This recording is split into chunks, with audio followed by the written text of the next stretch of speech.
Suddenly 271 looks an awfully long way away. It does. I mean, it's an interesting scenario for Kieswetter because, in a sense, this could be it's a very important innings for him. It's one where he needs to get his head down, not get too carried away, and just really play conventional strokes for the first half an hour, really. Get his eye in. It should be good batting conditions. The sun's out. Obviously, the Warwickshire bowlers, though, they're like a hound smelling the kill, really. They're really on the money. And it's going to be a tough task, it really is. But Compton gives him a little tap of the gloves there in encouragement as he takes his guard. And Chris Woakes has got 3 slips, a point, he's got a gully, he's got a mid-off and a mid-on, and he's got a shortish mid-wicket. It's just pretty normal mid-wicket there. And fine leg. So Hildreth now awaits his first... not Hildreth. Waits his first ball now, Kieswetter, and he drives it nicely through the offside for 4 runs. What a lovely stroke that is. That was not a great delivery, half volley, and he cover drove it magnificently, actually, for 4 runs. So that'll ease the nerves a little bit. That was a lovely stroke. Yeah, over-pitched by Woakes, wasn't it? Kieswetter just leaned into it, drove it all along the ground to the extra cover boundary. That'll, as you say, ease the nerves a little bit all around. Ease the nerves in the crowd possibly slightly as well, because... I am sure the Somerset crowd are not enjoying seeing this. No, not one little bit. As Chris Woakes once again starts running in about 78, 80 miles an hour, and that's on Midland leg and played nicely back by Kieswetter off the back foot to the bowler, who fields it again, throws it across to mid-on. Keith Barker, who I think took a wicket before lunch, and he's quite a tall chap, Barker. He's good, not very pacey, a bit like Woakes, probably around 80 miles an hour, and one wonders how often Clive Lloyd comes to see him play, of course being a relation. But Chris Woakes is in again and goes past the umpire, and that's again quite short that time on Midland leg and played back down, and the same thing happens. Chris Woakes fields and then throws it across to mid-wicket, who throws it across to Barker, and that's the end of the over. Successful over for Warwickshire, who must now be feeling great, really, with this match teetering for Somerset, to say the least. Somerset now 19 for 3, Compton on 3, Kieswetter on 4. And it's one of those teasing situations for a batting team where they look at a total to go for, which was it, 279, was it? Or the actual... 271 was the target. 271, and it's so tantalising. You think, well, that's possible. We've got all afternoon to do it.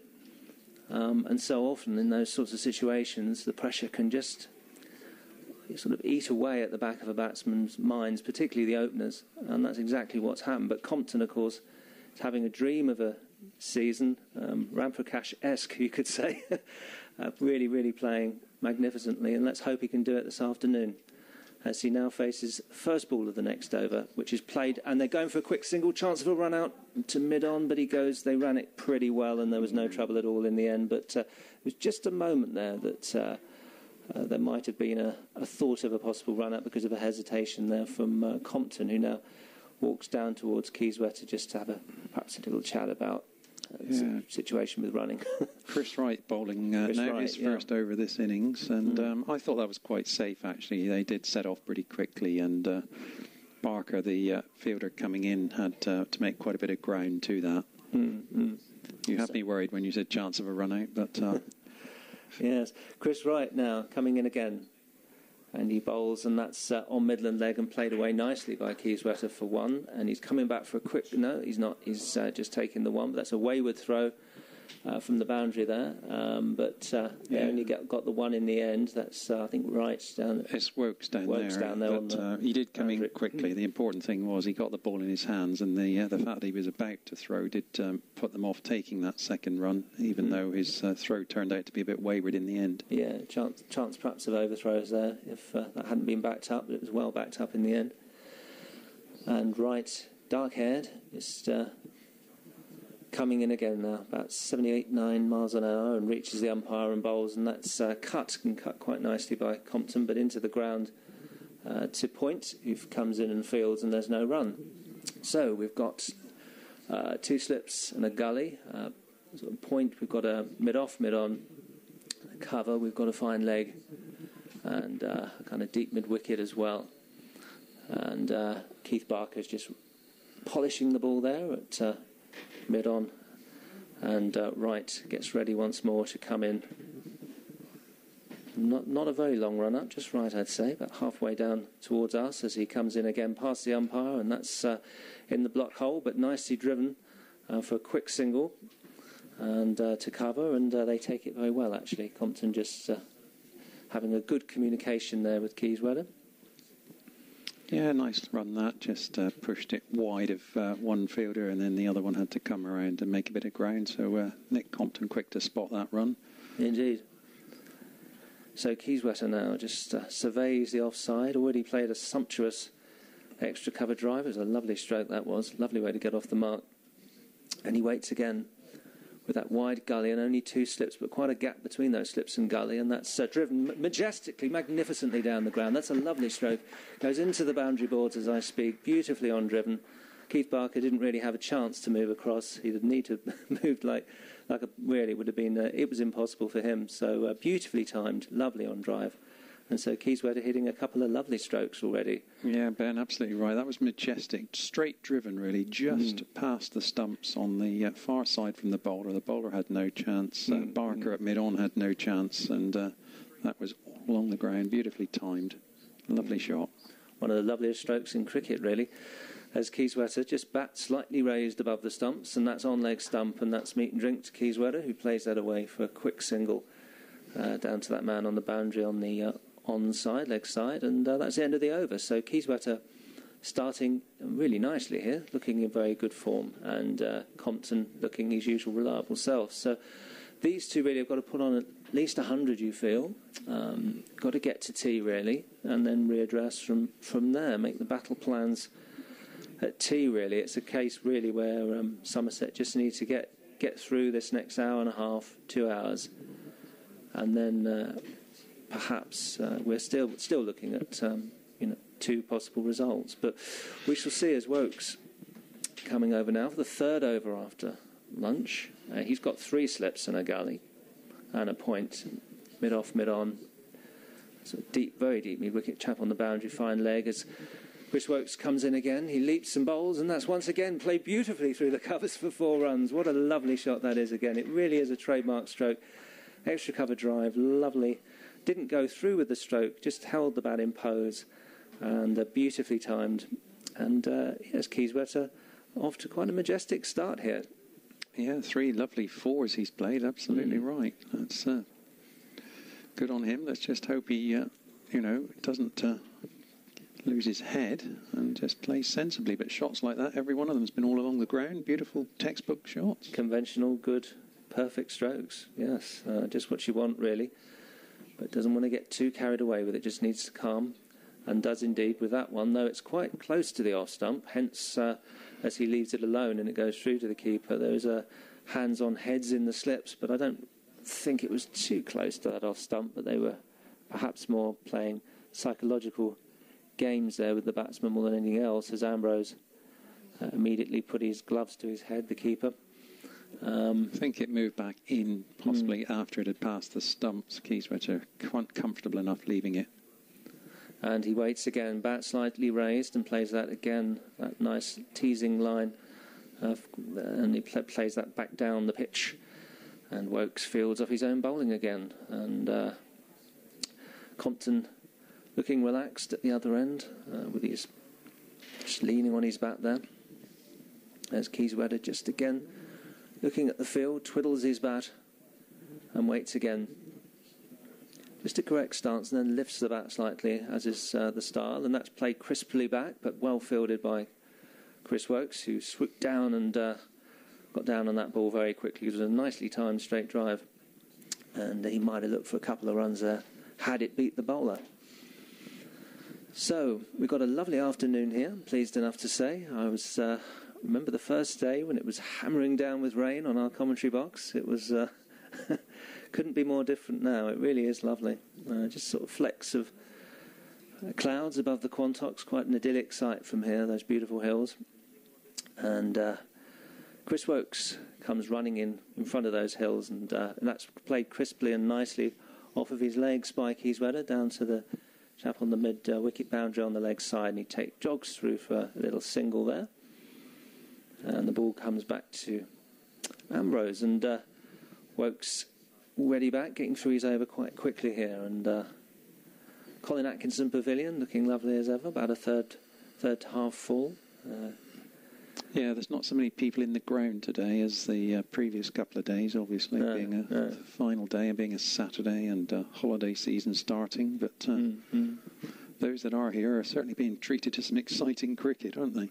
It is. There's been some lovely strokes since lunch as Compton now waits, bat raised slightly higher than Kieswetter, and plays that beautifully down to the cover fielder, who swoops in and fields that. It's off the back foot, and a nice backward defensive stroke.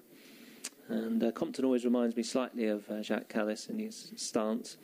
And that's the end of the over. So the score goes on to 32 for 3.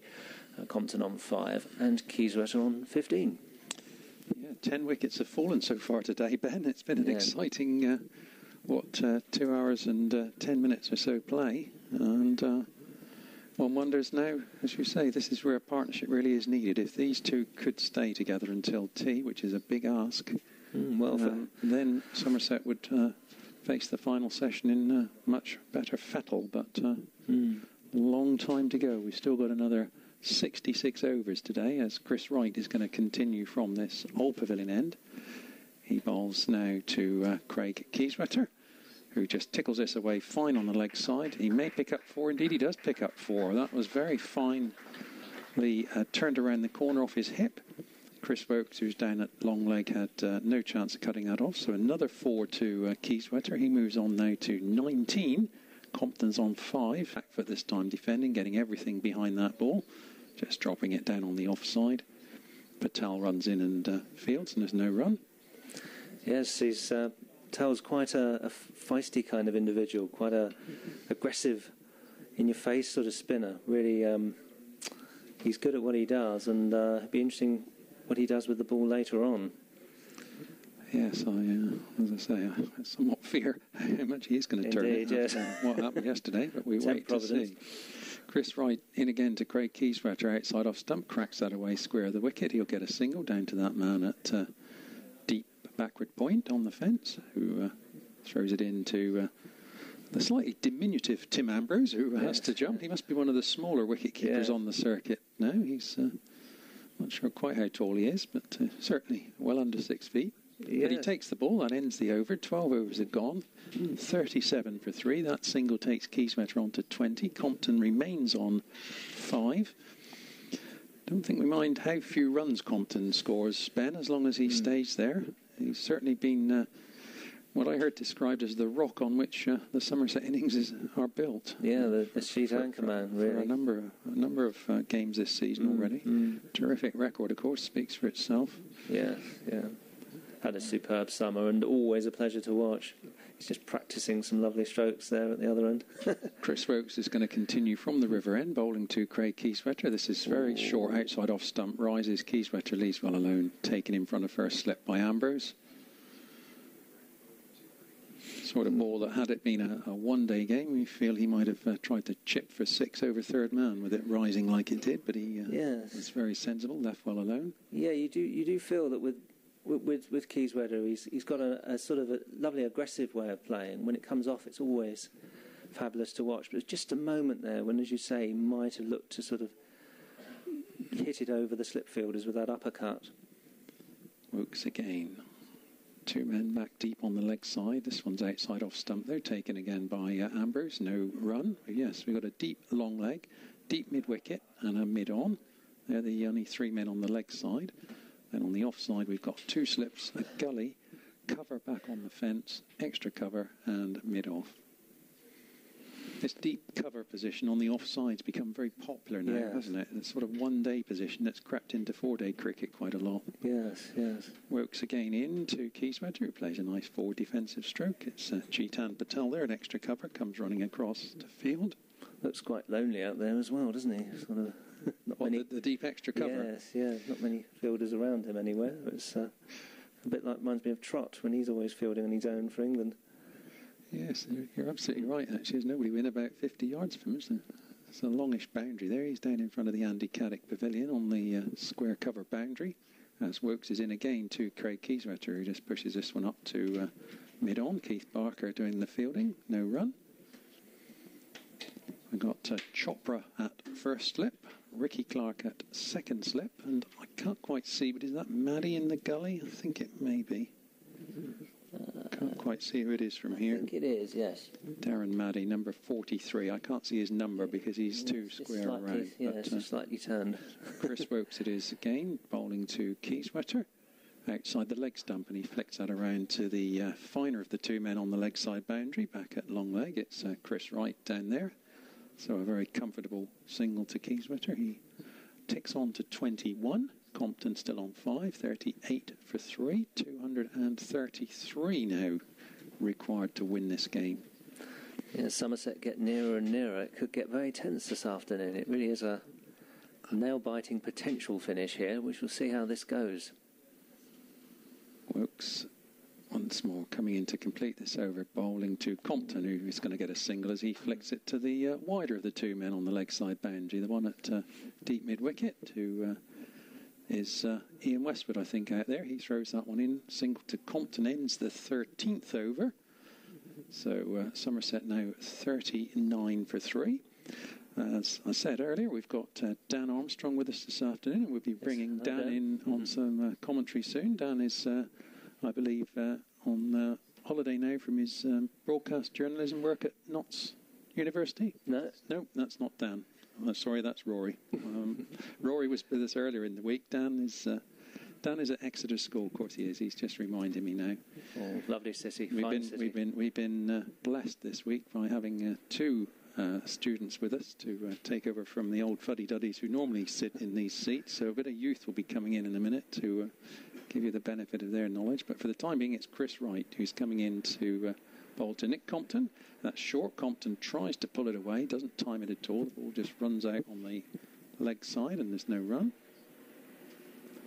Sounds like a helicopter going over our box, Ben. It's either that or the UFOs. Yeah, something's coming. But if you hear any noise in listeners, I'm sorry, that's what we think it is. I can't see anything, but we can certainly hear it above us. It's buzzing away now. Either that or the world's loudest lawnmower, but it's shaking the box, actually. Quite extraordinary. Chris Wright from this old pavilion end comes in once more to Nick Compton. Compton's back defending this time, just drops it down on the offside. There's no run. Two slips, gully, point, extra cover mid-off, mid-on, deep backward square leg and a deep long leg. I think the helicopter might be circling around. Hope it's not going to try and land on the pitch. Yeah, he's not doing a David Gower. The players don't seem to be too bothered, so it's probably away behind us. It just sounds as if it's right overhead. Good luck, guys. If we see that coming out from the back of it, we'll know it's... we've gone back to 1991 and David Gower above the ground in Australia, of course, on that occasion. Chris Wright's in again to Nick Compton, and he just strokes that out on the offside to Patel. No run. It's a good line and length there again.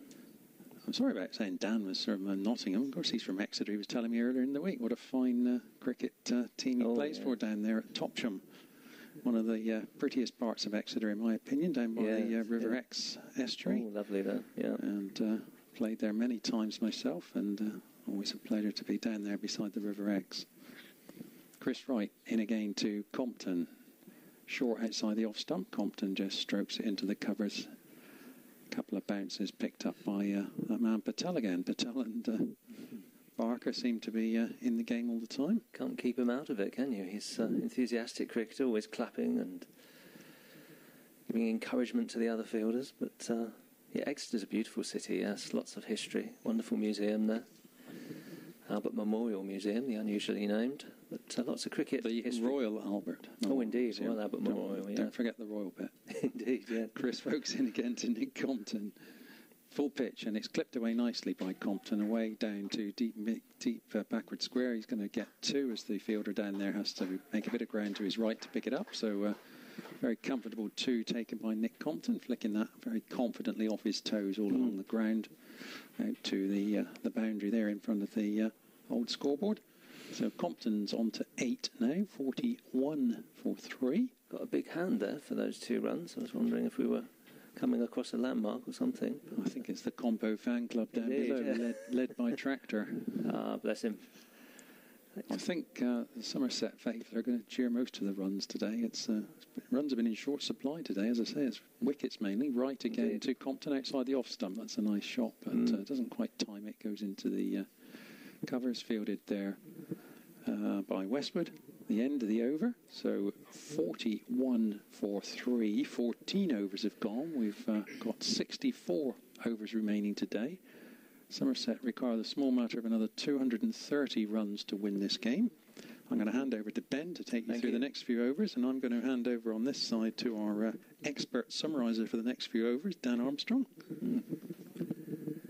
Yes, hello Dan. And yes, Tractor, what a wonderful character he is. I saw him the other day with this giant earthenware tankard, which he was proudly taking back to his seat there, just below us on the sort of deep cover boundary on the offside, just below this commentary box. And we've got a change of bowling now. I think this is possibly spin. Yes, it is. Patel's coming on.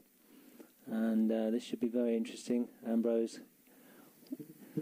getting ready behind the stumps there, and Kieswetter. There's one slip. That's Clark. There's a sort of silly mid-on position, which is Chopra. There's a short leg as well. A mid-off, a mid-on, fairly short mid-wicket, and a backward point. There's no gully. So interesting field. Quite attacking, as you'd expect, really, in this sort of scenario. But Patel just practices bowling a delivery there to chap at mid-wicket. He's just bowling it across to him now. He's throwing it back. And Kieswetter now awaits. It's got to be a patience game. Got to play him carefully here, I think, Kieswetter. As Patel now just wheels in, bowls, doesn't flight it too much, and it's played down to that short leg position, down in front of him for no run. Forward defensive there from Kieswetter.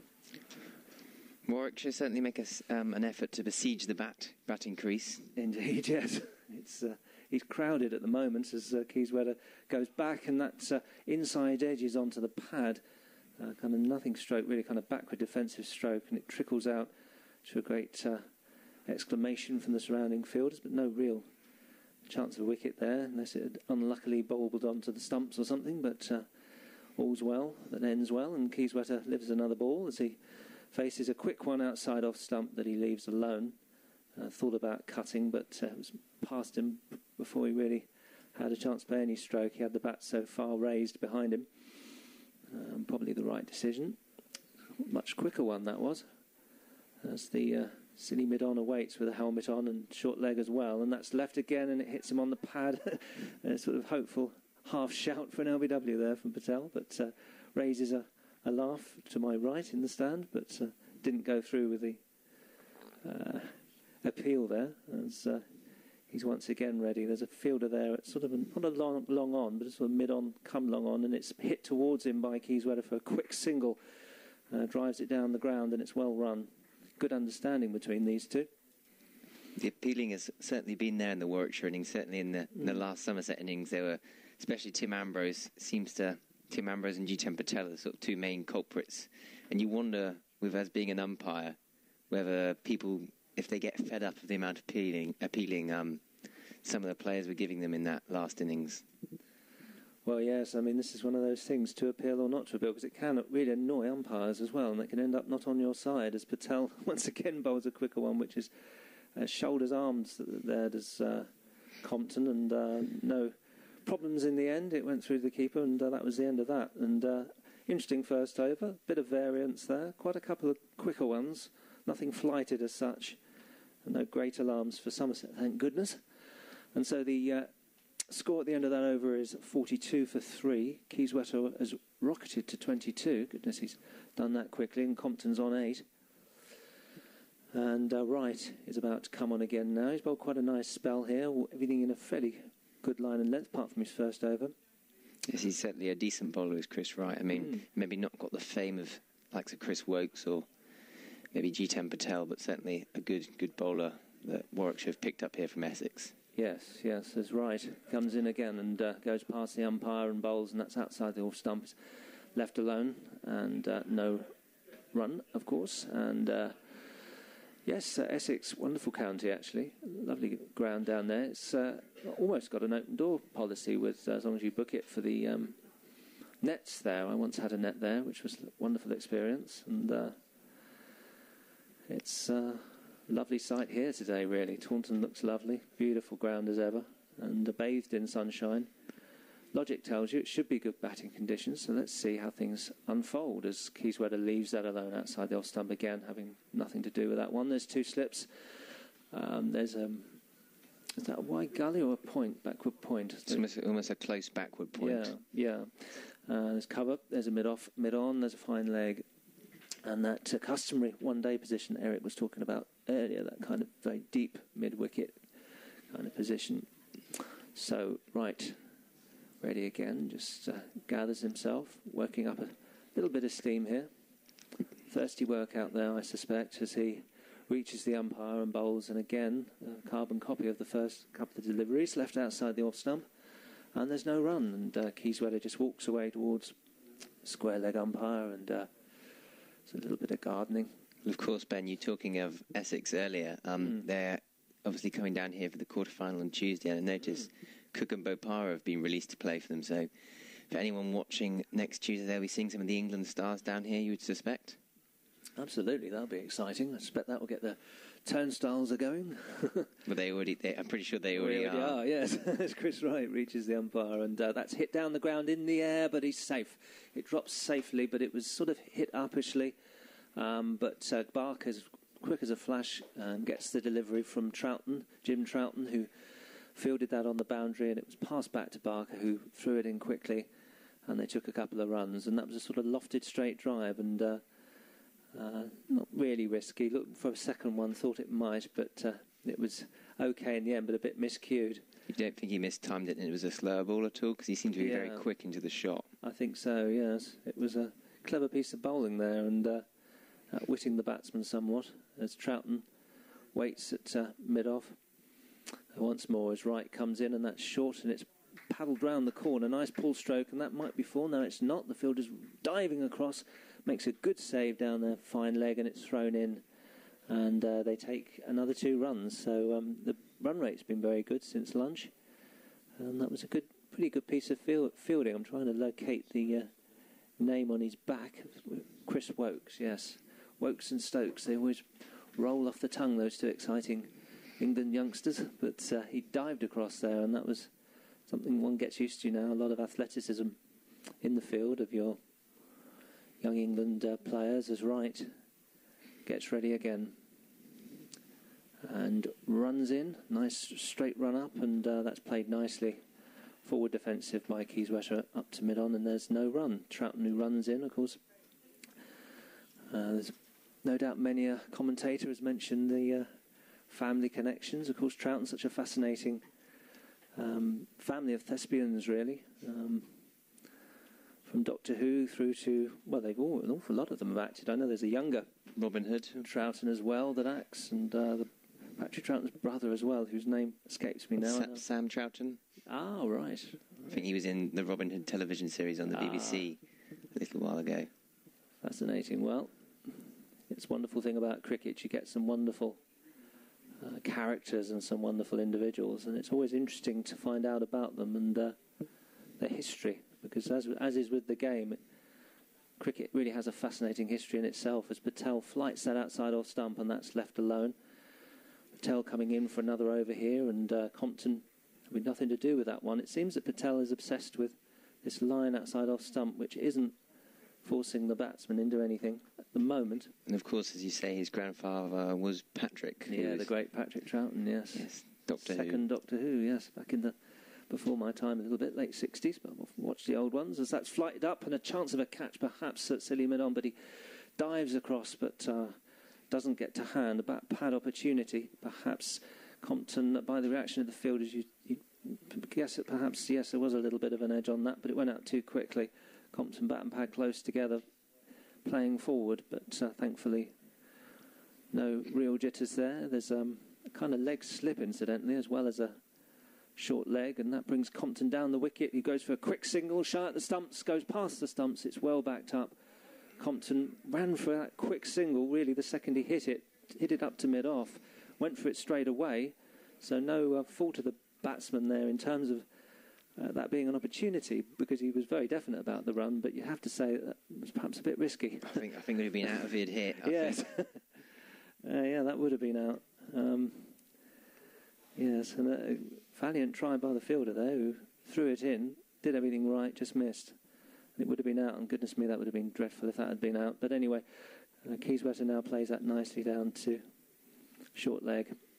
That leg slip has gone across now to a conventional first slip, incidentally.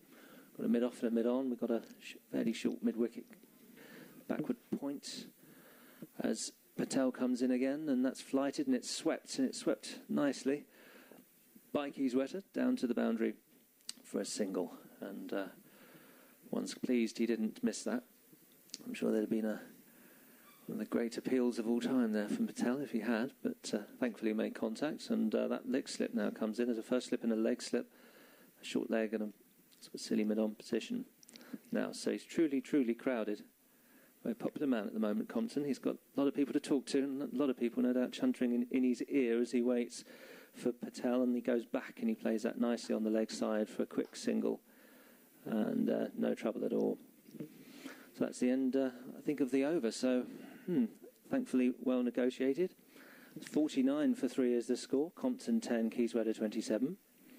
And, yes, to describe the next few overs, I shall pass over to my colleague Dan.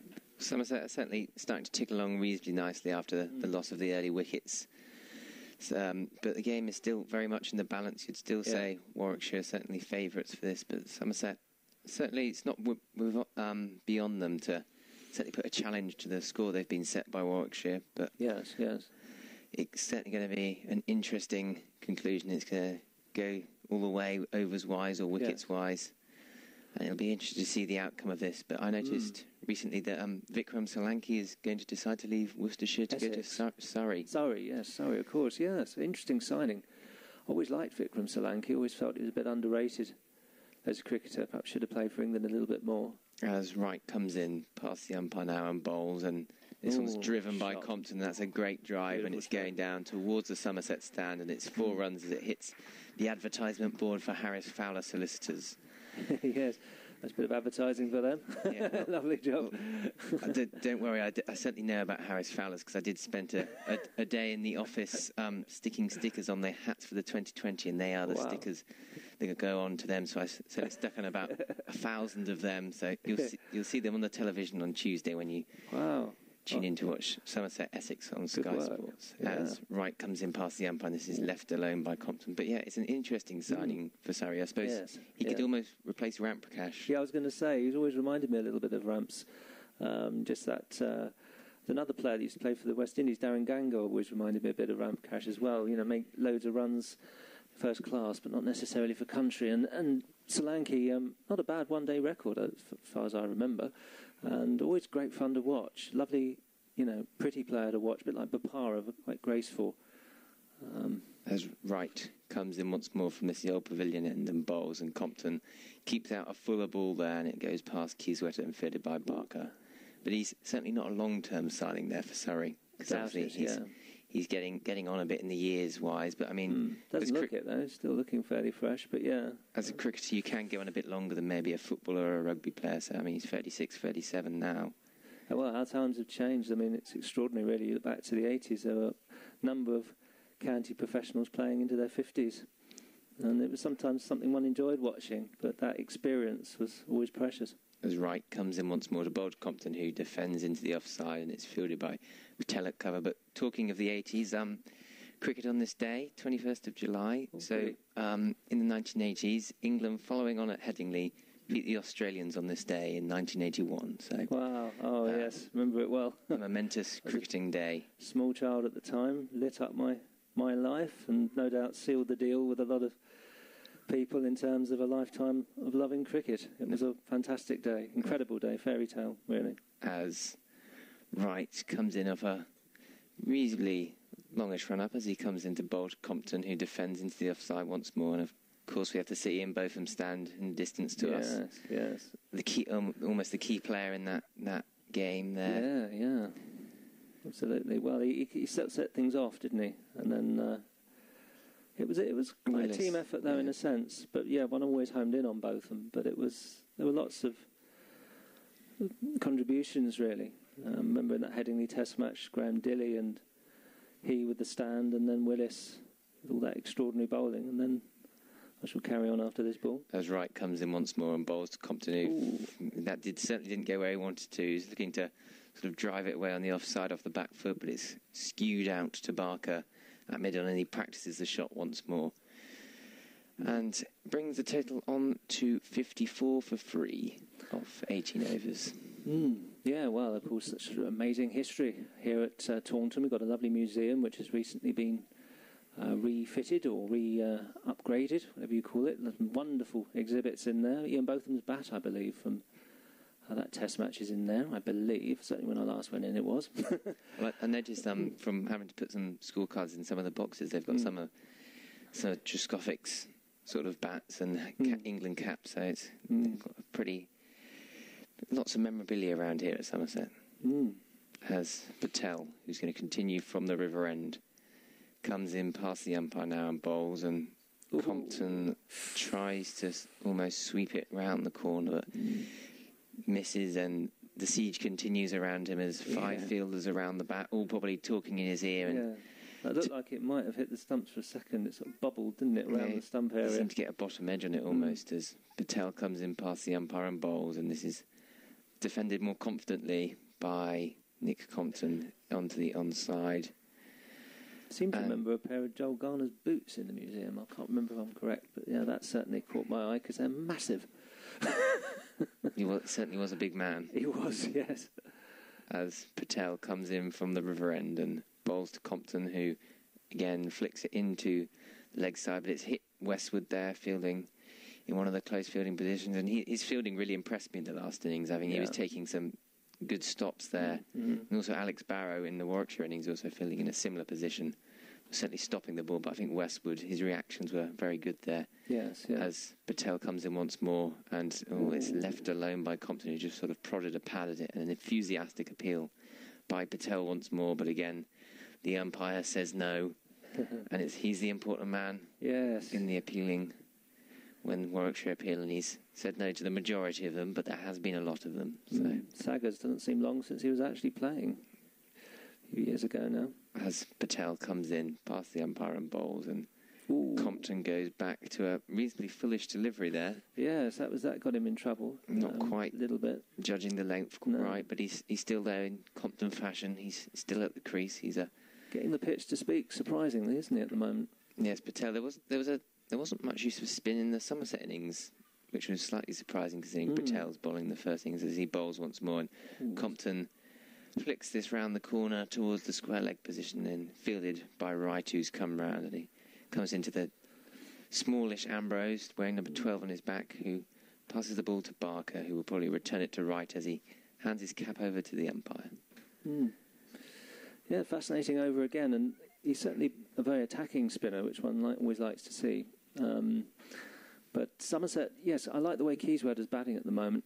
When he first came out, he hits fluent stroke after fluent stroke as seagulls make noise in the background there, coming across the ground. But yes, he was batting beautifully, lovely strokes, and thankfully hasn't got carried away with that. He's got his head down, and played really responsibly, and supporting Compton, the man in form, who now faces right again. There's still no wicket in the Test match. Both Amler and Smith have gone on to centuries, so England in a spot of bother there. So 217 for 1 at South Africa. Wow. So after that start by Jimmy Anderson dismissing Alvaro Peterson for naught, it's not gone so well as Wright comes in past the umpire and bowls, and this is left alone by Nick Compton, who I've noticed recently he's changed sponsorship. He used to be sponsored by Puma, but now Gray Nichols seemed to have snapped him up after his run scoring this season.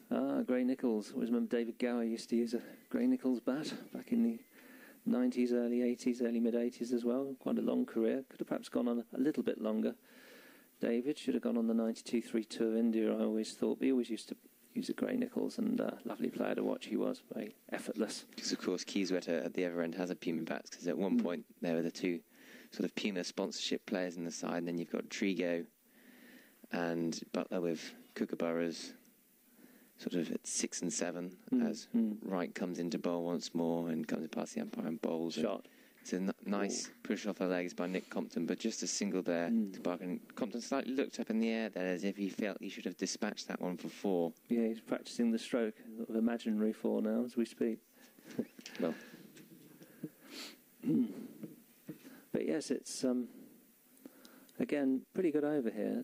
Good kind of disciplined stuff from Wright. He's doesn't look like one of those bowlers that's going to come in and frighten the batsman or do anything unusual, but he's a good containing bowler, and he might just sort of pick up 2-3 quick wickets and surprise you. He's one of those kind of customers. We've got one slip, haven't we, there, and a backward point, but quite a gap there.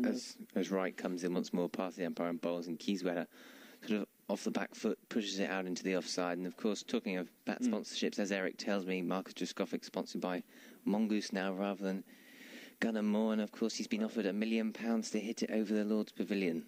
Yes, like Trott, like Albert Trott. Yes, well, it's quite extraordinary, really. If you've seen that footage of Pollard, Kyron Pollard, he was hitting so close, wasn't he? So close. Magnificent stroke, yeah, absolutely incredible. It went into orbit.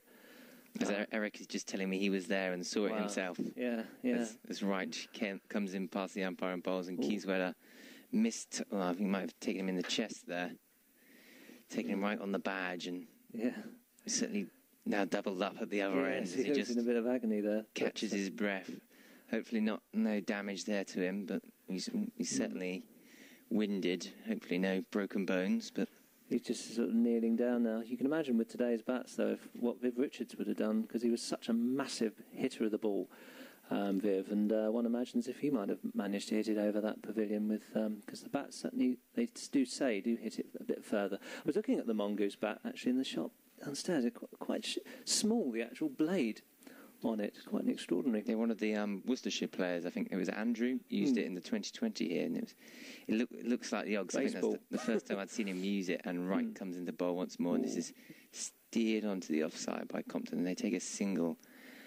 Almost like a baseball bat, almost. It's like a little thing. Strange shape and dimensions on it, as the fielder just gives the ball a shine in the covers. And so an interesting situation still here. 58 for 3 off 19.5 overs. So 20th over to come up soon as Troughton tense atmosphere, really, from Patel.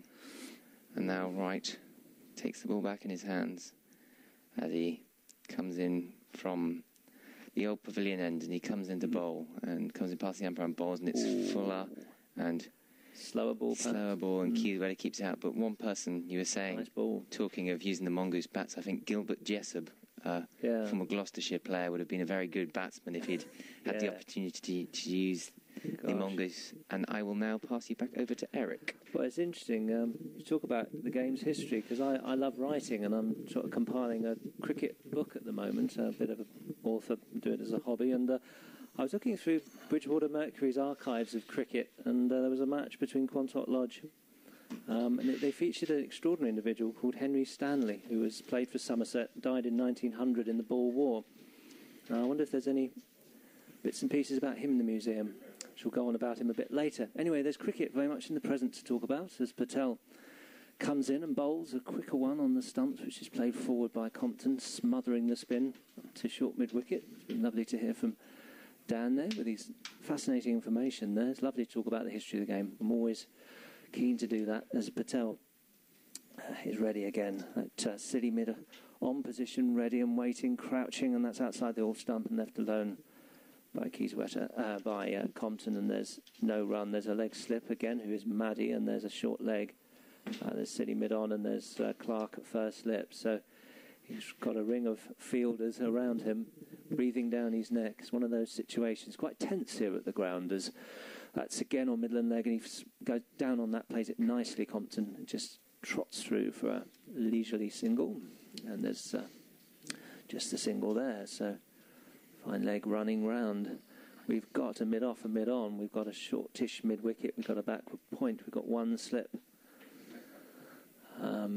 Big gaps on the offside. Nice big gap between backward point and cover that Kieswetter might look at as that's played down from Midland leg. In front of him nicely. Forward defensive. And short leg runs across and picks that up and throws it across to Patel. And there's no run as Kieswetter twiddles the bat and waits now, concentrating hard here. The sun goes in as I speak, and that's again just on off stump, played nicely in front of him to City Madon, and there's no run. Nice conditions to bat in. The sun has gone in. It's just coming out a little bit now, so hopefully the sun will keep shining on the Somerset batsman. Don't really want to lose another wicket before tea. As Patel is in again and he sweeps, but he sweeps very well actually, and that's 4 runs. Lovely stroke. Did hit that mightily well off the middle of the blade. I just wondered for a minute, careful there, but it was fine. It was a lovely stroke, and it went rocketing to the boundary actually, almost before one took it in. Lovely, beautifully timed. Yeah, it was. The only man who could have stopped that was the square leg umpire, and yes. he just got out of the way, and the ball bisected the 2 boundary fielders on the leg side. So a lovely 4 there. To Kieswetter takes him on to 31. Compton 19, 63 for 3. You talk about the atmosphere here, Ben. There's another game in the First Division, which Somerset have got quite an interest in. Sussex are playing Durham at Arundel, and Sussex at the moment are 79 for 8. Oh my goodness. They need another 15 to win with 2 wickets left. Of course, if they do win that game, they would probably overtake Somerset in the table. Wow, what a match. And so that one's fantastic. Tight. Yeah. This is tight. Right again. Coming in again. Now with the sun on his back and bowls outside the off stump, quite close to that off stump, but no shot attempted. Left that alone, and there's no run. Compton just coming down doing a bit of gardening, and yes, the bells behind us in the background, what a lovely sound they are. As Troughton throws the ball across to the bowler, who's got bowled quite a long spell here. Just reminds me a little bit of an old bowler for Somerset from years ago called Colin Dredge. Just has a slight look to him, reminds me maybe the hairstyle as he comes in now, and that's short and plays that back nicely. Compton, but straight to backward point for no runs. Backward flick of a stroke. And right, just having a look at it, popping crease. That wasn't a no ball, was it? He didn't see it. The umpire signalled if it was. No, because he's just looking at the footholds. I think, making sure all was well. And he's got a workmanlike gait to his walk there, slightly Randall-esque, kind of. Quite a longish spell here, and working up a sweat as he comes in again. As Compton waits, just the one slip, backward point, short mid-wicket, awaits, and that's outside the off-stump. And no shot attempted again there. Yeah, this is Wright's 7th over in this spell, so you'd imagine he'd probably be, it's maybe his last one. So far, Chris Wokes has bowled 6 overs, 2 for 12. Keith Barker, 4 overs, 1 for 10. Chetan Patel, 5 overs, no wicket for 14. And Wright, so far in his 7th over, has 0 for 26. Quite good economy rate as well, I expect. As Wright comes in again, goes past the umpire, he bowls, and that's down the leg side, and that's flicked away, leg glanced, and in fact, the fine leg runs across, but it goes past him into the boundary boards for 4 runs. So that's a nice little nerve. Gets rid of a bit of the nerves, and it was a good shot by Compton. He just tickled that round the corner fine. He moves on to 23 now, 67 for 3. So gradually eating into this deficit. 204 now required to win this game. Yes, it is one of those situations that might tea could be very, very interesting indeed. Just 1 wicket since lunch. It was James Hildreth caught down the leg side by Ambrose off Wokes for 8. That was when the score was 15. So these two doing mightily well, really. You wondered if there'd be a dreadful collapse, but thankfully that hasn't happened as Compton waits and plays that nicely driven, a quick single taken, decisively done, and they're successful in their pursuit of that run. And Troughton ran across, but he's got quite his flannels there, quite dark from diving. Had a bit of work to do today. Lots of lovely cover drives from Kieswetter earlier on. Beautiful forward to get off the mark, I remember. That was a good run by Compton. As It you say, was. it was very decisive. He drove it firmly, but set off straight away and was never in any danger. Yeah, very good to see. Batsman that knows where his head is and what he's doing. Good to see as that's short and played back on the sort of leg side of things, really, and that's flicked round for a quick single. Chap on the boundary on the leg side. In fact, two, actually. Quick two there, very quickly done, and very well run, in fact. And there's a good reaction to my right, various clapping going on, approving of this positive stroke play and positive thinking, really, from these two batsmen. Yep, end of another over, 22 overs gone, 70 for 3, Compton 24, Kieswetter 33, 201 still required now. These two can stay together till tea, as Ben said. Tea's an hour and about 5 minutes away. We could be in for a really super-duper finish. But it's a tall order, isn't it? Staying together, keeping the board ticking, keeping your wickets intact with all these fielders around the bat. Ball spinning from Jitan Patel. He's on a high after his, I think it was his career best in the first innings, wasn't it? Yes, yeah. When he took 7 for 75. Being crowded again, the batsman. There's 4 fielders around. It reminds me of the 4 points of the compass. 4 men plus a keeper around the bat there. Yeah. So Patel again comes in, and that's a bit more flighted and well played down in front of him for no run. Compton. We got a leg slip, a short leg, a silly point, and an orthodox slipper, like the 4 points of the compass, with Ambrose and Compton in the middle of it. Yes, it's pressure, really, as Patel in again, and it comes slightly down the wicket, but smothers the spin. Perhaps wanted to dominate and drive him down the ground and get some sort of freedom, but didn't. Just smothered it and played it defensively, where it was fielded well, and there was no run in the end. Very quick, these two. You were commenting about the short leg. That's Chopra there at silly point. He's very quick down too. In he comes again. That's on leg stump, and he's swept that round the corner to find leg for a quick single. Nicely run. Barker comes from the boundary down there, fields nicely, and Patel takes that nonchalantly in his right hand. Didn't bother taking it with both hands, just fielded it with the one, and just gets some sawdust from the popping crease there and rubs it into the ball. As Kieswetter now awaits, fielder at mid-on, waiting, you feel, hoping for a lofted stroke down there. So let's hope it doesn't happen as from a Somerset point of view, as Patel bowls, and that's short and it's wide and it's played beautifully for 4 runs. What a lovely stroke. That was a cut, and it was cut hard and decisively and well. And that was the shot, really, that Kieswetter's been looking for in recent overs from Patel. Just something to take the pressure off, to take away a little bit of Patel's exuberance and confidence, and that was just the ticket, really. Lovely stroke, went back and cut it, lovely shot, and down to the boundary for 4, and it was short and wide, and he treated it as it should have been. Lovely shot, and he waits again now. That leg slip is gone as Patel comes in again, and has played nicely but uppishly. Perhaps bat pad going up towards the bowler, who perhaps thought he could get a caught and bowled. Some ooze down to my right, but all's well from the Somerset perspective, and there's no run. So Kieswetter just freeing his shoulders and gets his bat down now and waits as Patel bowls, and that's done. A Midland leg, he's hooked, swept it in the air, but it's fine. It's gone down to the boundary for 6. Magnificent shot in the end, well timed.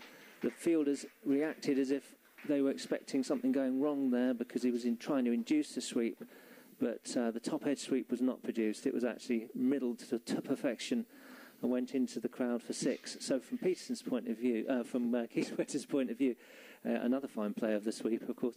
From Kieswetter's point of view, that was just what the doctor ordered that over, because he's hit a lovely cut stroke before, a lovely sweep for 6. And it's been a good over for Somerset, but just have to be careful still. But that will be. It's pleasing, really, that Patel at least has been dented, because he's been very confident in recent overs. Yeah, absolutely right, Ben. 81 for 3 now. That 6 takes Kraig Kieswetter on to 43. Nick Compton's on 25. 55 overs remaining, and 190 now the target. So still well below 4 and over the asking rate. It's just that wickets column, which is the one we've got to keep an eye on. But good stand between these two. The last wicket fell at 3 now required. That's the important figure every time I give the score. Now our scoreboard is very helpfully counting down the required runs. Clark again to Kieswetter. He's hit on the pad. I think this will be a leg by. It's just gone out on the leg side. They trot through. I'm waiting for the umpire. Indeed, he does signal a leg by. Yeah. So Kieswetter remains on 49, but another one knocked off the bottom right-hand corner of the scoreboard. That's the number we like to see coming down. 182 required, 89 for 3. The crowd just itching to give their appreciation to Kieswetter. I think they're going to give him a huge hand here because he's came in a very difficult situation.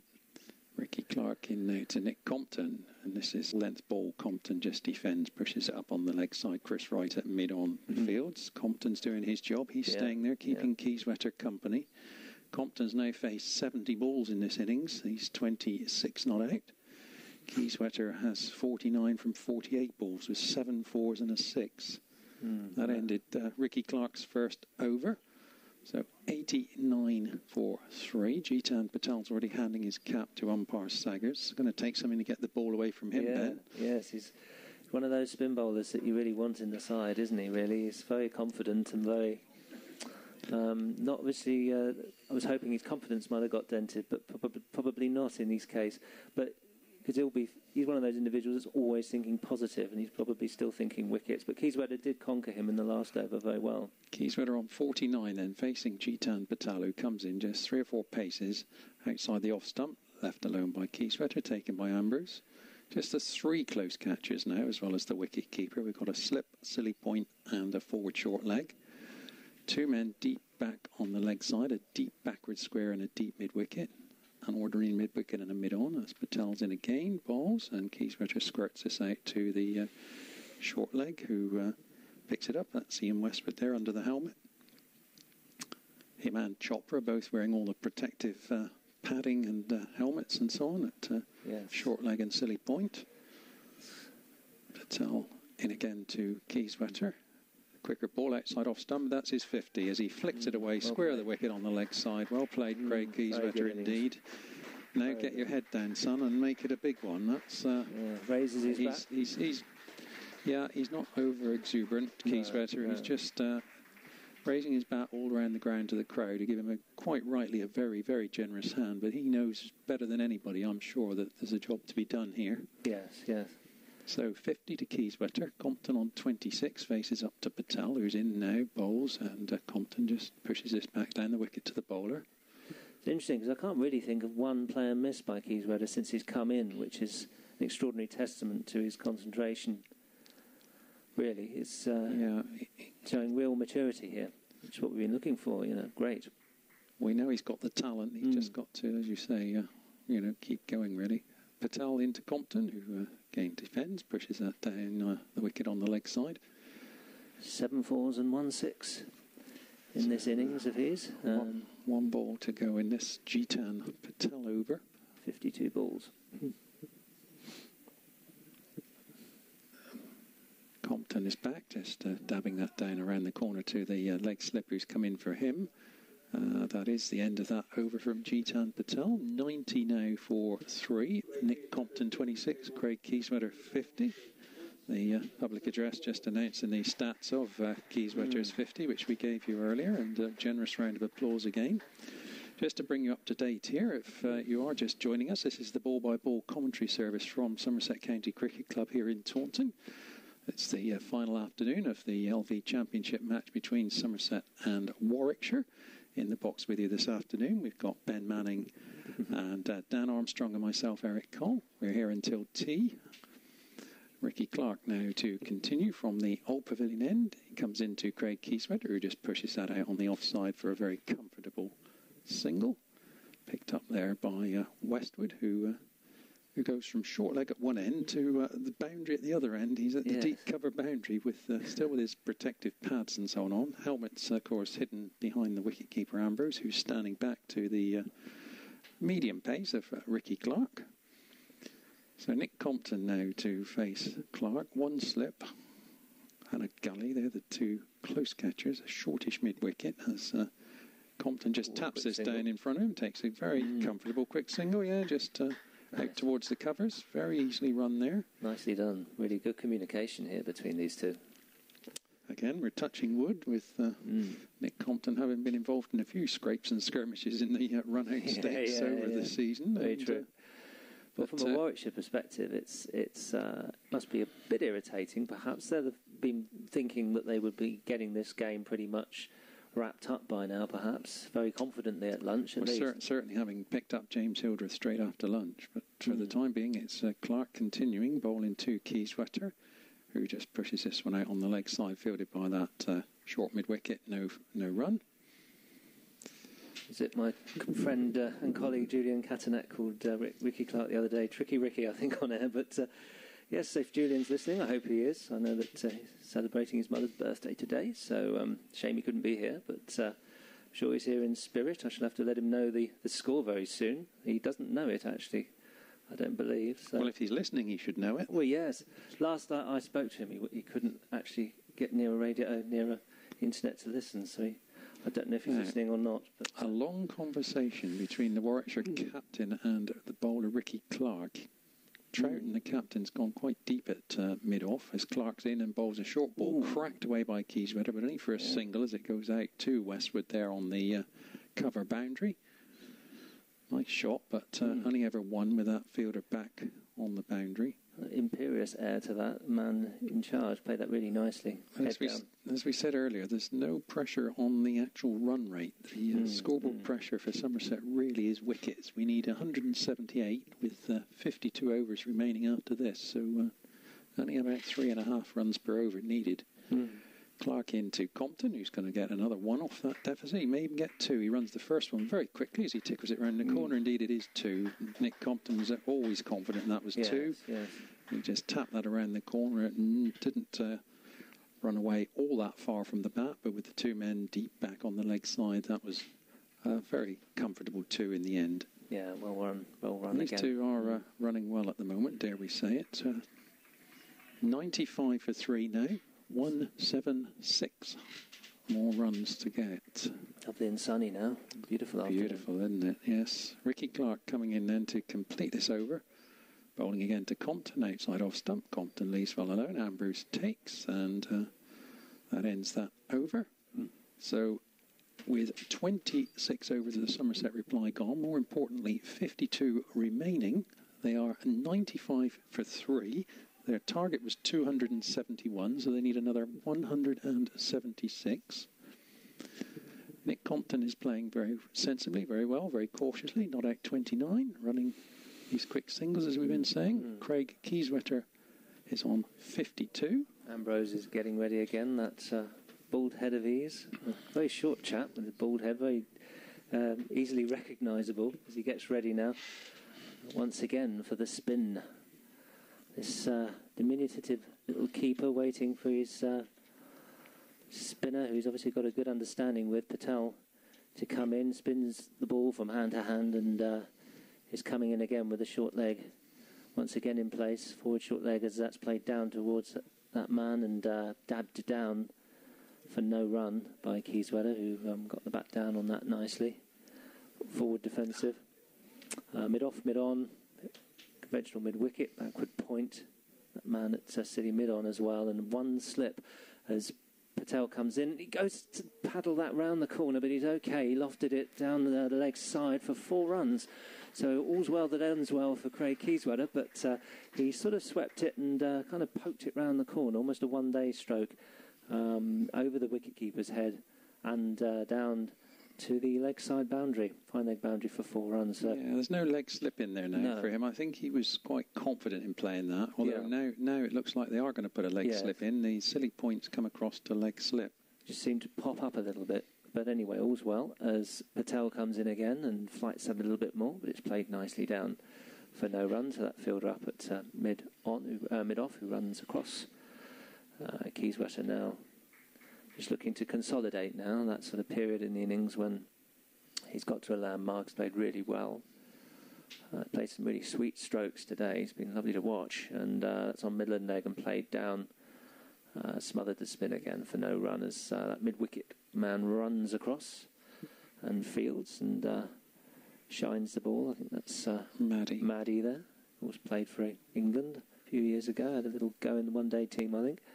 as Patel once again comes in, and that's outside the off stump, and it's left alone, no shot, and parries off of first slip, and Barker goes to field it on the boundary, but no run is taken. I know, Kieswetter didn't play a shot. It hit his pad and ballooned up in the air over the slips, but he was way outside off stump, that ball. Very wide.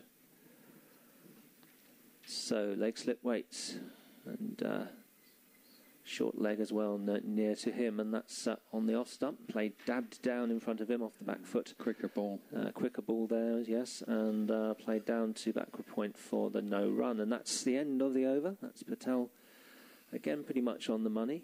Good over there, testing lines and lengths and slight variance as well.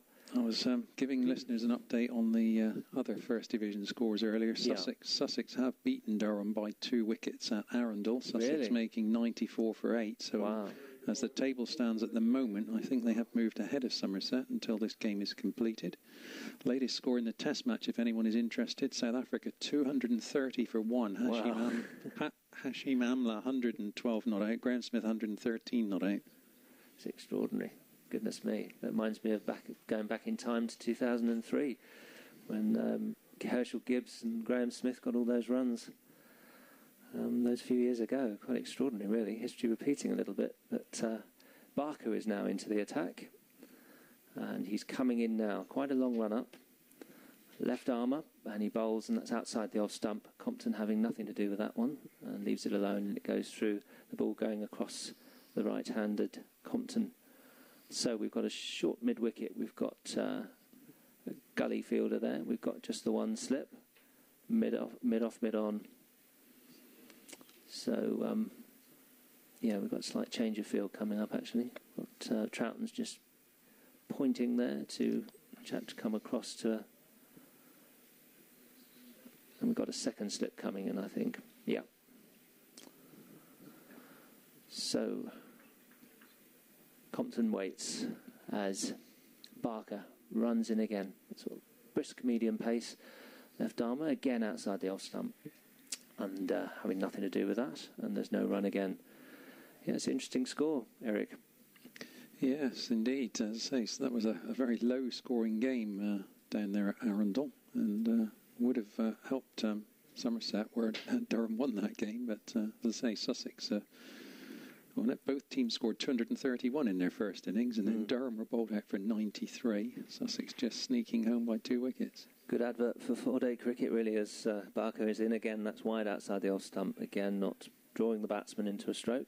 Leaves it alone, and there's no run. But, yes, great drama. I mean, who can forget the 2010 climax to that season? And I know that, there's calls for different variants of the game. There always will be, 2020, etc. But we do seem to get some really exciting Test matches and 4-day game. The longer forms of the game is coming up with some great, exciting finishes, and that's what it's all about. As Barker is in again and bowls, and that's short outside the off stump, and he goes back and he cuts it well to the man on the boundary, a deep cover boundary, and that square cover, and they take a single, and there's a nice ripple of applause as the 100 comes up. It's 100 for 3 now, so Somerset from 15 for 3 have gone up to 100 for 3, so well done them. Compton on 30, 56 to Kieswetter, and the sun goes in as I speak. Some dark clouds to my left and right are beginning to form, and some seagulls swoop in to my left above the Pegasus apartments, and Barker, there's another one, swoops in across the commentary box as Barker goes past the umpire, and that's flayed away on the offside by Kieswetter, forcing extra cover drive stroke. But Cover was having none of it and ran across and fielded, and there was no run. The other First Division game ongoing at the moment is at Nottingham, where they've lost 2 complete days, and that's heading for a draw. Notts made 328. Surrey in their first innings 45 for no wicket. So clearly no prospect of anything other than a draw there. As Barker wheels in and goes past the umpire, and that's driven up to mid-on for no run. And that's the end of the over. So fair to middling over there from Barker. Didn't get a lot from the batsman for the first half of it. Not really inducing any stroke play at all from the batsman. But that's the end of the over. And Somerset go on now to 100 for 3. So interestingly poised. We really are how long now from the tea interval? We're about About 45 minutes. 45 minutes, yes. So, a change in bowling, which is a slight moral victory for the batsman, that Patel has been seen off, and Ricky Clark is changing ends, coming in now from the Ian Botham stand end. And this is interesting. Compton and Kieswetter just having a little chat there, mid-pitch, about something or the other. Hope this dark cloud's not going to mean the ball starts moving about in a silly way. Well, this is what was worrying me, yes. Whenever that happens, one worries that swing bowlers might get that little bit more from the surface. And it's getting not dark, but it's sort of noticeably different from the light that we've had all afternoon. It's been very bright and sunny and nice. But Compton now waits with one slip. We've got Chopra at slip, who is waiting there next to Ambrose, the familiar figure. And Compton now waits with a mid-off and a mid-on. A conventional mid-wicket, a wide gully. One slip as Clark is in. That's down the leg side, and that's going to be just a single in the end. Nicely played away down to the leg side for just a single there from Compton, who played that nonchalantly and competently away. A stroke he's could play in his sleep, really. That's nice when it's on the leg stump like that. So, Kieswetter now to face. Quite an attacking-ish field, because a mid-off and a mid-on look a little bit like they're waiting for a drive. There's quite a lot on that offside now, with a cover as well. And that wide gully, or backward point kind of position. But Kieswetter now waits, having no doubt surveyed the field, which now has another development, which I'll come to in a second, as Ricky Clark bowls on the leg stump, and that's played away for a quick single. Yes, there's almost like two mid-wickets. There's a sort of mid-on and a short kind of mid-wicket and a short mid-on type figure. Very, very unusual, together. As you say. There's quite a wideish mid-on, actually, and then the two short mid-wickets. You must think Kieswetter's going to try and... well, in fact, they're leaving them there for Compton. Yeah, you don't often see two mid-wickets have a chat. They look slightly nonplussed in body language as I speak. But no doubt they know what the plan is of the captain as Clark bowls that on leg stump, who he looks like he wants to go up for a LBW appeal, but I think he wouldn't have any chance of that. They take a quick single. It's not a leg bite, so we got a little nick on that. That brings Kieswetter back to face again. No slips now, so that... and that arrangement of two mid-wickets remains. We've got a mid-off and a mid-on. We've got a wide gully, no slips now, so any edges will go through there. And Clark comes in again in front of the Ian Botham stand, and he reaches the umpire and he bowls, and that's on middle and off and played backwards nicely towards that cover fielder off the back foot for no run. Nice backward defensive, everything correct, head over the ball. Good technique from Kieswetter, who walks off to short leg and just direction, square leg direction, and now just looks off to towards that offside, surveying the scene, and has a cursory glance at those two mid-wickets that are very near him, twiddles the bat, and awaits again. Ricky Clark in again, about 78 miles an hour-ish, and that's induced a full stroke appeal for LBW, but no, I think that was missing off. No reaction from the umpire, of course. Very impressed with your MPH, 78. 78-ish, perhaps. Who knows? Guesswork, purely.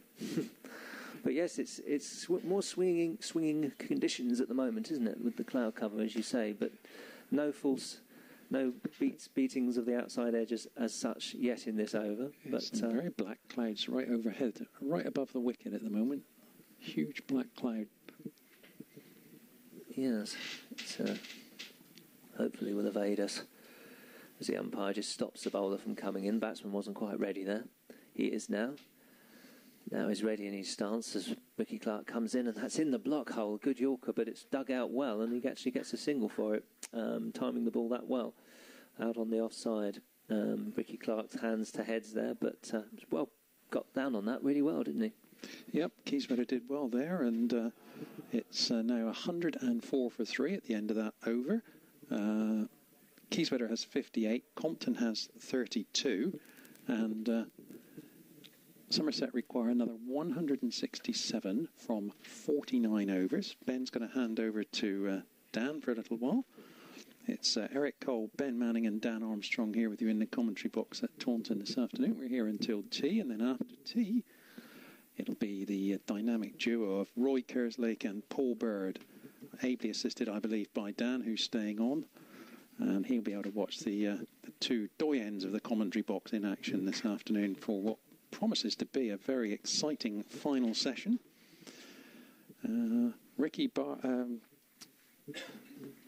Keith Barker is going to continue. Ricky Clark has just finished his over. Exeter, our guest in the commentary box for this game, and a fine job he's doing.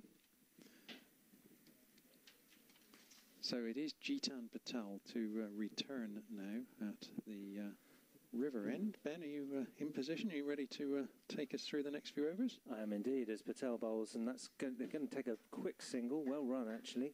Kieswetter just dabbed down on that, out on the offside, and Patel tried to field off he did field off his own bowling, ran across and picked that up. So, yes, what an extraordinary afternoon's cricket it's been. Real interesting day's play, all those wickets to begin with. Warwickshire not getting that great a second innings total, of course, but then Somerset in big trouble. It's I think it was 2 for 2 at one stage, and then 15 for 3, and now 128 for 3. It's extraordinary as Patel comes in, and that's on middle and off, and he plays that, tries to sort of dab it round the corner, and leg slip goes down on that and fields, and there's no run. It's almost into the realms of how many runs to win, and you're sort of thinking, well, could it happen? Really would be an extraordinary victory if it was to, as Patel bowls a quick one outside off stump, and Compton goes back to cut, but he sort of falls away and almost falls backwards on himself a little bit there, for losing balance, but all's well that ends well, and there's no run as a result. There's a mid-off and a mid-on, there's a mid-wicket, backward point as well. There's a silly, and that's played round the corner by Compton, well out on the leg side for a single. There's a silly mid-on again, short leg slip, and just the one slip as Kieswetter is now on strike. And what an exciting evening session it's going to be, Eric, when it happens. Absolutely right, Ben. Patel in again, goes past the tall umpire there, who goes back, Kieswetter, and plays it out on the offside, forcing stroke off the back foot, and takes a quick single. And the cloud cover comes in again, and the sun evades us a little bit, but thankfully it hasn't done an awful lot from Somerset perspective for the bowlers since the sun has been less prevalent in coming out. And as I speak, Compton's just sort of gardening and playing around with his popping crease. Patel's coming round the wicket, that's why he's doing that. He's just retaking a fresh guard. Patel, indeed, for the first time this afternoon, certainly coming around the wicket. And around the wicket he comes, Patel, and that flights that up on the off stump, and it's played down by Compton, and first slip runs across to collect, and there's no run, and that's the end of the over. So good over from Patel again. Just to update our listeners who might be interested, the latest score in the Test match, England have struck at last. They've taken a wicket. Graham Smith's been dismissed for 131. Wow. Century, of course, coming in his 100th Test. 264 for 2, the latest score at the Oval. Hashim Amla's 124 not out. The wicket was taken by Tim Bresnan. So, good test there. England made 385, of course, and the score's just been updated to 266 for 2 as I speak. Well, that's an extraordinary situation, really, when you think how well England did on the first day. But it's good, competitive tough test cricket. And Barker now is ready to come in to Kieswetter, who waits with 2 slips and a wide sort of gully, sort of backward point type position as Barker comes in again and bowls on middle and off, and that's played nicely and correctly out on the offside to Troughton at mid-off, and there's no run. The situation when they originally came together at 15 for 3 was very tense. You felt anything could happen, but they really have played well. Kieswetter's played very fluently since he's been in, and has been very confident, good footwork, timed the ball really nicely. No real false strokes spring to mind, really. And he waits for Barker, who bowls again, and that's played nicely forward as cover runs across to collect, and there's no run again. And the bowling from Barker so far has been impenetrative. It hasn't really done an awful lot for him. He hasn't really penetrated caused any false strokes or anything. But he's bowled fairly good lines. Yeah, he's only gone for 15 off 8 overs, so he's been very economical. tight. Yeah. But Kieswetter again. The seagulls in the background above the Quantocks make a noise as he comes in, and that's driven beautifully down the ground for 4 runs. What a lovely stroke. Down the ground by Kieswetter, beautifully timed, past the umpire, who now signals 4 runs, and that really was a sweet stroke, beautifully timed. It was on the off stump. It was half volley, really, beautifully played down the ground, and lovely piece of timing once again. Yeah, absolutely straight driven 4, wasn't it? Just missed the stumps at the non-striker's end, and I always think that's very sad when the ball cannons into them, otherwise it would have been 4, but... 73 to him now, goodness. Yeah, 134 for 3. It's 30 runs ahead of Compton. Troughton's thinking again. I don't think we mind Compton's score, because he's, as I say, he's the anchor. His score is immaterial as long as he stays there. Yes, very much. In fact, I would go as far as to say if he's there at the end, not out, we'll win the game. Yes. Ricky Clark's coming into a silly mid-off position now, very straight. Goodness me, yes. Extraordinary attacking field here from Warwickshire as Barker bowls that across. Kieswetter, who leaves that alone. In fact, Ricky Clark is so straight at silly mid-off that Nick Compton has had to move across from the normal position of where he would stand backing up to a wide position, some 5 yards or so to the left of the umpire, so that he can run on the far side of Ricky Clark should and when he need to run. Well, it's good attacking, proactive captaincy, but perhaps a little bit of kidology as well. But Barker's in again, and that's on-off stump, played nicely down into the covers for no run. Perhaps trying to unnerve the batsman, but the batsman can feel also quite chuffed that they've obviously caused a bit of panic in the Warwickshire ranks, who perhaps were expecting an easy victory this afternoon to come, particularly at lunch, with the score, and then 15 for 3 after lunch. Well, understandably, they were cock-a-hoop at that point, weren't they? But as we've been saying, they certainly appear to have gone a bit flat. Ricky Clark earlier kicking the ball away in frustration, and just the momentum certainly with the home side here at the moment. It is. But what an extraordinary silly mid-off position that is. You don't see that often, a bit like those 2 mid-wickets as Barker now bowls. And that's on Midland leg and play forced away on the leg side to mid-on, who runs across, and they take a quick single, nicely run. And that's the end of the over.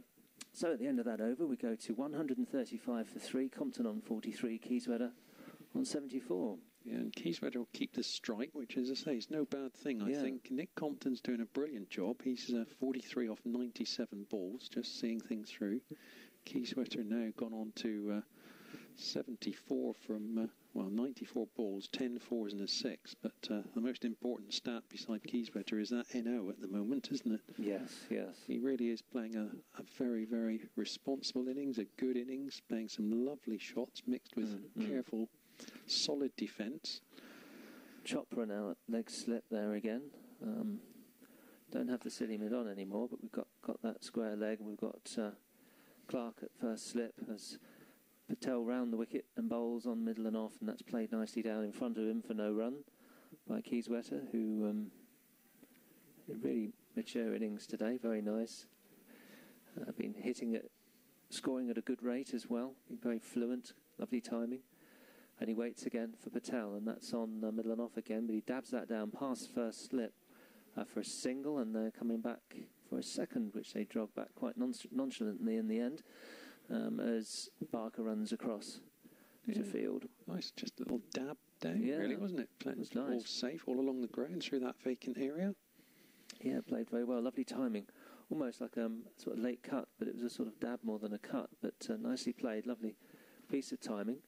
And Patel hoping to induce something from going round the wicket across Kieswetter to mid-off, waiting, and he bowls now on leg and middle, and that's played down to square leg in front of him, and there's no run. So on that leg side, we've got a man on the boundary just in front of Blackacre Farm Eggs. We've got a chap a bit further along, kind of fine leg. It's quite wide, as Patel comes in again and bowls on the leg stump, and that's dabbed around the corner for a single down to that man on the sort of square leg boundary, and that's another single. So keeping the runs ticking away nicely. Chris Wokes fielding down there. I wonder when we're going to see him. He's only had 6 overs, 2 for 12. I was expecting him to be back on again, to be honest. Absolutely. I thought he bowled quite well, really. Didn't do much wrong. There was some nice strokes from Kieswetter. That seems to put Troughton off, perhaps. But it's a quicker one on leg stump, played down by Compton competently to square leg. And there's no run. Yeah, Kieswetter hit his first ball for 4. Well, one of his first balls for 4. I don't think it was his first one. But perhaps those runs put Troughton off. But yeah, it's surprising that he hasn't come back in, because he's a useful bowler. And that's, again, played down by Compton, but went back on the off stump, but ended up trickling round the leg side where leg slip and across and picked it up. And there was no run. Just a little bit of uncertainty from Compton for a second where that ball had gone, but that's the end of the over. Yeah, thanks, Ben. 37 overs gone, 41 overs remain. We need 133 to win the game. So we're past halfway now. 138 for 3, the score. Nick Compton 43, Kraig Kieswetter 77.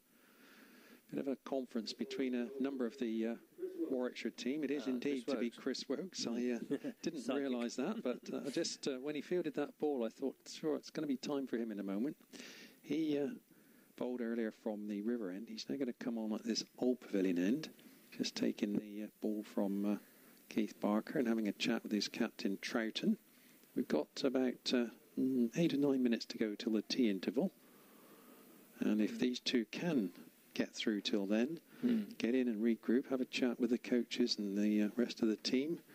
What a terrific finishing prospect for the rest of the afternoon. And it is, yes. What a wonderful performance as well. I mean, it's been a privilege to sit here commentating on it, really. Oh, absolutely. Good stuff. 15 for 3. We have visions perhaps of the game not lasting till tea, but rearguard action, really. 138 for 3. Yeah, they've been positive, haven't they? They've hit the bad balls. Kieswetter in particular has played some lovely shots. He really has. So it's Chris Wokes now coming in, right arm over the wicket to bowl to Kraig Kieswetter. Short outside off stump. He cracks this away, but it's just a single down to that seemingly permanent fielder down there at the square cover boundary.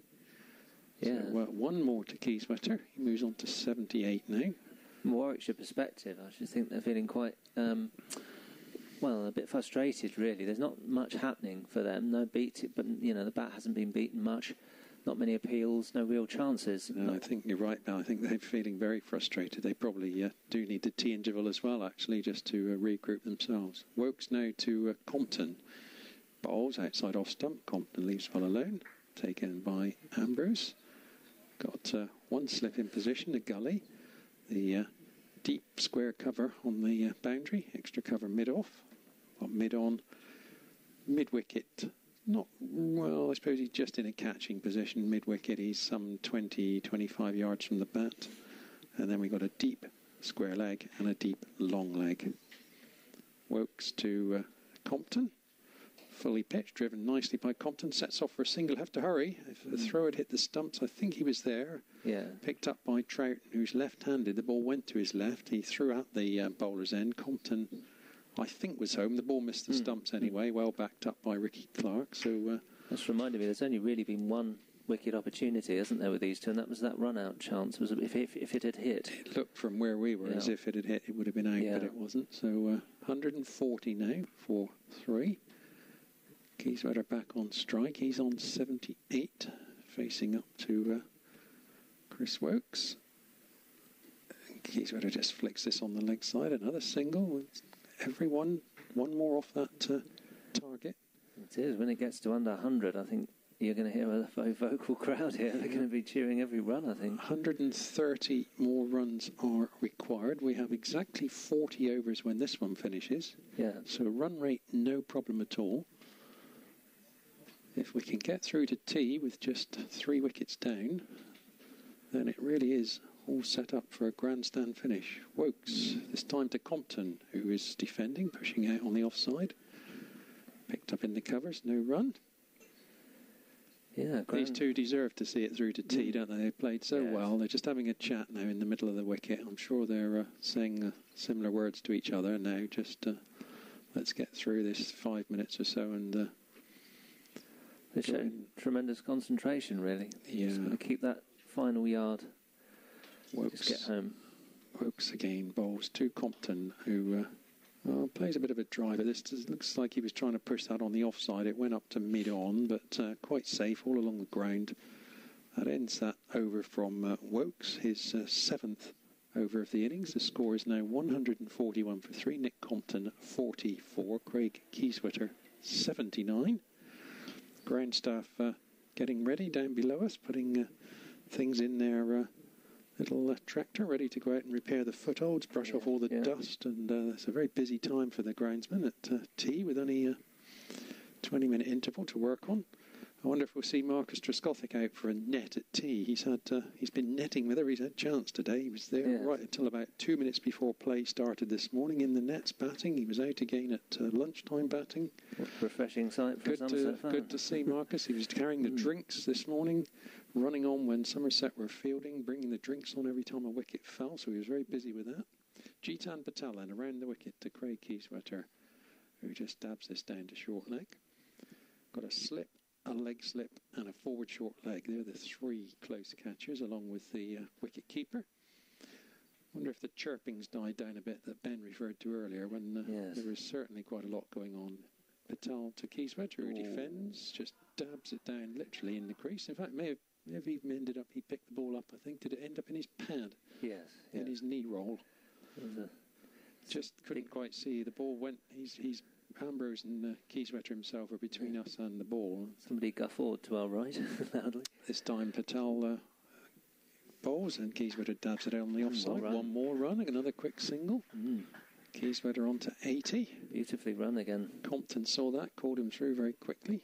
So 3 balls to go in this Jitan Patel over. We'll probably get 1 more after that before tea, I think. Yes, indeed. It's exciting stuff here. We've now got 4 close fielders for Nick Compton. We've got the 3 plus a silly point as Patel bowls, and that's dabbed down into the ground just in front of him, fielded by Chopra there at silly point. Chopra on his knees as if he's praying for a wicket. Yeah, Warwickshire a little bit on their knees at the moment. Symbolic, if anyone's got a camera, which I'm sure many have. Patel over the wicket to Compton. Bowls, shorter ball. Compton's on the back foot, just dabbing that down. Fielded this time at short leg by Westwood. It really is gripping stuff. It's proper 4-day cricket. I know we've only really had 3 days of this game, but it really is building up nicely now. In comes Patel again, bowls outside off stump short. Compton rather chops away, but can't beat the field at point. And I think he felt he could have hit that anywhere on the offside, but he hit it direct to the one fielder there, Barker, who was stationed at backward point. Yeah. You felt that on that second day, I mean, you wouldn't have believed really, after the washed out first day, that we'd be here commentating on a thrilling finish. I mean, it's extraordinary, really. Made by the bowling performance this morning, really, when Warwickshire went from 66 for 3 overnight to 124 all out. Yes. So 7 wickets falling. Dramatic. Jamal Hussain ending with 5 for 48. Alfonso Thomas 3 for 48. That left Somerset a target of 271 to win the game in 70 overs.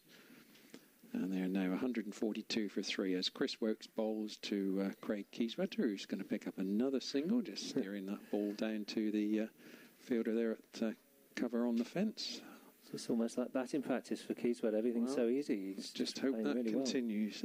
He really has. You're right, Ben. He's played extremely well. He had another word with Compton there, just the 2 of them encouraging each other on. Of course, when you start to believe, this is often the most crucial period, because then something can go wrong. So hopefully these 2 just keep their head, and as they have done. Compton on 44 pushes the next ball from Wokes out onto the offside. He'll be thinking about tea now, I'm sure. Not that he'll be wanting his food and drink, but just thinking, don't. Too nervous. Just keep your wicket intact. Indeed. Kieswetter just tapping the pitch down. These 2 really have batted well together in this partnership. I can't stress what a crucial state it was when they came together at 15 for 3 just after lunch. Wokes in again to Compton, fully pitched and well kept out. That was a good Yorker. It really was, right up in the block hole. But Compton got everything behind it. I think we were more worried than he was, Ben. Yeah. We were right behind that ball from Chris Wokes. We saw it spearing in at Compton's middle stump, right at his toes. Yeah. It did. It may have been a little bit of a slower Yorker, but... listening out for the death rattle, thankfully it didn't come. No, Compo was equal to it. Good Indeed. old Compo. In he comes, Wokes again to bowl to him. Short, and Compton's on the back foot this time, just pushing it out on the offside. How much better it is to see Nick Compton out there in the middle batting than when the time you referred to earlier, when he was injured last season and spent some of the time in this commentary box with us both. Remember that well, yeah, that was fun. I mean, it was interesting, to hear from an actual current player, getting their perspectives on everything, and it was great to have him up here. 2 balls to go in this Wokes over then, and he comes again to Compton. Down the leg side. Compton tickles that away nicely. He's going to get just one, as it fielder from deep mid-wicket, who's in fact Jitan Patel. Comes running in, picks the ball up, throws back to Ambrose. So 1 more off that deficit. 144 for 3 means 127 are now required. Nick Compton moves to 45. Kraig Kieswetter, who will face this ball from Wokes, which will probably be the final ball before tea. He's on 81. Wokes defends, pushes out on the offside. The umpire calls over. The 2 batsmen head towards the pavilion to a grand round of applause from everybody. And what, as Ben says, what a fantastic afternoon's cricket and a fantastic performance by Nick Compton and Kraig Kieswetter in particular, who have seen their side through to tea on the final day at 144 for 3. Somerset need 127 from 38 overs with those 7 wickets remaining. Ben, any final thoughts? Yeah, well, if anybody had any doubts on both these players' magnificent credentials, they'll be dispelled now in terms of concentration and application, really. Compton's played beautifully, really hasn't played a full stroke. He's been the anchor of the innings, and at the other end, Kieswetter has played really maturely. It's an innings you really want to see him play, and he's really played well. He hasn't played any really risky strokes. He's dominated the bowling. He came in and he's used his feet and he's timed the ball beautifully, and just a fantastic effort. And it's been a very mature display by both of them. And suddenly, Somerset, bizarrely, really, after being 15 for 3, are in a position where we could be looking at a possible victory. Who knows, after tea? It's going to be great. Really tense. Absolutely. Thanks very much, Ben, for your contribution. Thanks also to Dan Armstrong, who's been with us this afternoon. And Dan will be staying here after tea. Great. Ben and I are going off to get what I'm going to call a well-earned cup of tea, but you may disagree. Dan will be back after tea in the company of the club president, Mr. Roy Kerslake, along with Brockle himself, Paul Bird. So for the time being, from myself, Eric Cole, my colleague Ben Manning, we'll wish you good afternoon, and I hope